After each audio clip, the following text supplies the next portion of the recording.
Por que fazer uma série sobre um personagem do qual já conhecemos o destino? Talvez essa tenha sido a pergunta que moveu Tony Gilroy na hora de escrever Andor e tenha feito o roteirista perceber que talvez este fosse o ponto, a importância do sacrifício na luta contra o Império. Nós sabemos que ele vai se sacrificar no futuro e é aí que sua história ganha força. Eu sou Alexandre, você está no Cine Alerta. E hoje eu vou dar as minhas impressões sobre toda a primeira temporada de Andor.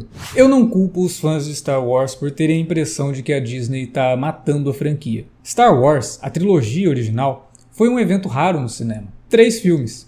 E acabou. Até 1999, quando George Lucas trouxe a história de volta para o cinema com a trilogia prequel, que de novo foi tratada como um evento. 3 filmes. E acabou. Star Wars era algo que acontecia só de tempos em tempos, como uma espécie de marca de sua própria importância, algo raro. Aí, a Disney comprou Star Wars e, como toda franquia comandada por uma grande corporação, ela seria explorada ao ponto da exaustão do público. O que era raro, um evento, se tornou de repente uma extensão de produtos para TV e cinema regularmente no ar. E se tantas produções estão surgindo, corre-se o risco de que maior parte dessas produções não sejam exatamente todas no mesmo nível. E aí, o resultado foi a ideia de que Star Wars, como a gente conhecia, acabou. Uma franquia cujas produções ficaram relegadas, sejam elas boas ou ruins, a apenas uma coisa: vender.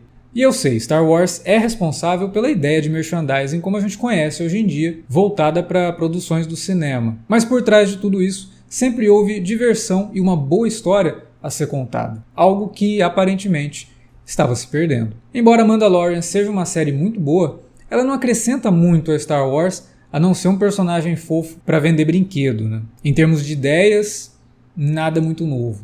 A nova trilogia para cinema foi uma bagunça muito mal elaborada, cheia de altos e baixos, dignos de montanhas russas, e eu não vou nem falar de Boba Fett, Obi-Wan e o filme do Han Solo. Por isso, Andor, da forma como se apresentou nessa primeira temporada, é praticamente um milagre. É Star Wars com visão e propósito como há muito tempo a gente não via. Uma série escrita por alguém que não está interessado em ficar fazendo referência a cada diálogo ou apresentar um easter egg escondido ali no meio do cenário, num sinal de que os fãs mais árduos de Star Wars estão prestando muito mais atenção no que está no fundo do que na história que está sendo contada, né? Tony Gilroy e seu time de roteiristas criaram sim uma história que merecia ser contada e que introduz novas ideias, colocando a rebelião sob a perspectiva de quem importa, mostrando que toda ação de insurgência que vale a pena de acontecer virá de baixo para cima. Até porque a série não mede esforços para mostrar alguns líderes da rebelião que fazem parte da elite, cometendo atos questionáveis como o Luthen disposto a matar Andor ou levar um grupo de rebeldes para uma armadilha para manter sua posição, ou Mon Mothma numa ação que parece ter sido construída para jogar o próprio marido aos leões num plano alternativo para despistar o Império na auditoria sobre as transações suspeitas em suas contas bancárias. E aí o roteiro exibe uma de suas características mais importantes, simplesmente mostrando a cena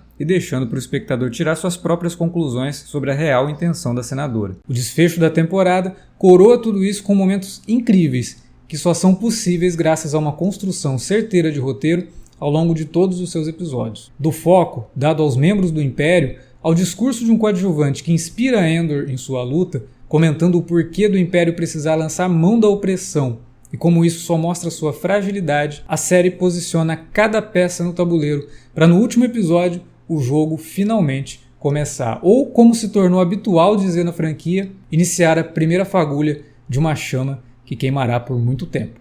Se você quiser saber mais sobre como Andor ressignificou a franquia, dá uma conferida no meu vídeo anterior sobre a primeira temporada da série. O link fica aí nos cards. Andor é provavelmente a melhor série original disponível na Disney Plus e uma das experiências mais gratificantes que eu tive com séries de TV em 2022. Ao lado da temporada final de Better Call Saul ou da estreia de Entrevista com o Vampiro. E a cada episódio a sensação de milagre era ainda maior, porque a série ia melhorando episódio a episódio, ao ponto de me fazer pensar: sério? Eles não vão mesmo sair dos trilhos com a introdução de algum fanservice inútil?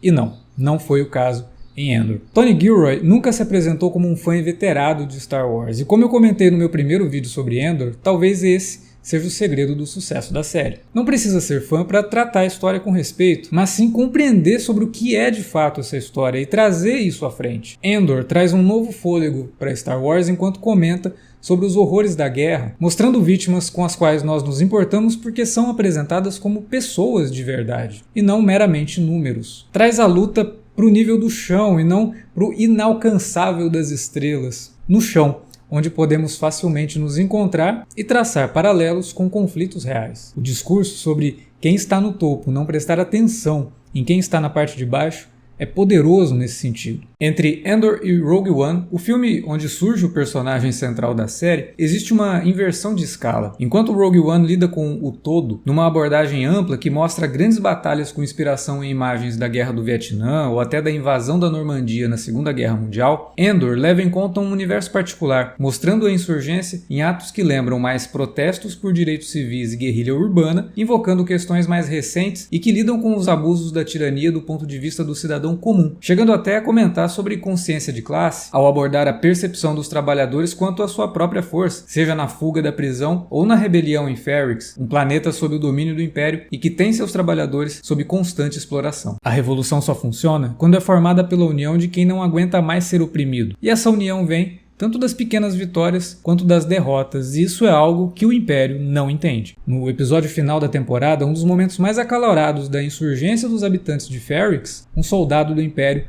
olha com espanto ao perceber que até o sujeito que toca o sino de alerta na cidade encontrou uma forma de lutar. O opressor trabalha tanto com o medo que não consegue lidar com a situação quando percebe que o oprimido não o teme mais. A bomba que explode por ali é construída aos poucos com peças com as quais ninguém se importa. E são essas peças que, unidas, causarão o maior impacto sobre aqueles que as ignoraram. Nas pequenas coisas, nos pequenos personagens, nos coadjuvantes que estão as motivações de Andor e que farão sua morte no futuro ganhar mais impacto. Com um roteiro bem amarrado e personagens em constante desenvolvimento, Andor é uma série que está sempre indo para frente, mesmo que saibamos que o destino de seu protagonista é inevitável. Como eu falei, uma das experiências mais incríveis que eu tive na TV em 2022. Assim, depois de Andor e Histórias do Jedi, Star Wars prova que tá mais viva do que nunca. Aproveita e confere aí minha crítica da animação mais recente da franquia. Valeu pela audiência e até a próxima!